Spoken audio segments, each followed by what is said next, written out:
School से लौटते हुए सिया के कदम भारी थे, हाथ में बैग और आंखों में डर। आज सिया को अपने फाइनल एग्जाम का रिजल्ट मिला जिसमें वो फेल हो गई थी, इसलिए वो बहुत परेशान थी। उसे अचानक एक महक आई और उसने अचानक एक किताब देखी जो सड़क पर पड़ी हुई थी। रास्ते में एक पुरानी किताब पड़ी थी। वो रुकती है, उसे उठाती है, किताब खुलती है और सब कुछ बदल जाता है। तेज रोशनी और एक अलग दुनिया।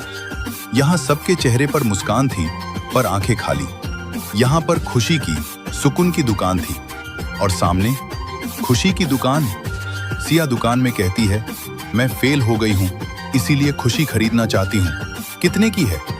दुकानदार कहता है कि इसके लिए पैसों की जरूरत नहीं, इसकी कीमत तुम खुद दे दोगी। सिया कुछ समझ नहीं पाती है। घर का दरवाजा खुलता है।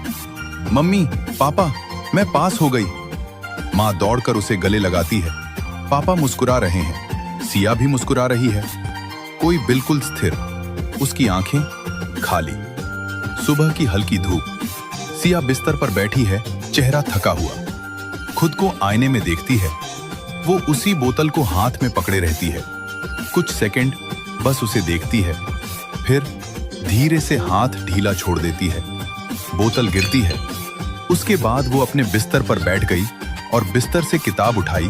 फिर उसने उस किताब को दोबारा खोला, जिसके बाद फिर से जादुई और रंगीन चीजें उसके चारों ओर घूमने लगी। और फिर कुछ सेकंड बाद अब वो फिर उसी रास्ते पर थी जहां से उसने उस नई दुनिया में प्रवेश किया था। अब खुशी की दुकान और सुकून की दुकान नाम की कोई दुकान नहीं थी। उस पल में उसे एहसास हुआ कि यह उसकी पुरानी दुनिया है, लेकिन अब वह खुश है। उसकी आंखें चमक रही हैं और उसके होंठ भी चमक रहे हैं। आज उसे यह पता चला कि सच्ची खुशी तभी मिलती है जब हम अपने आप के प्रति सच्चे होते हैं।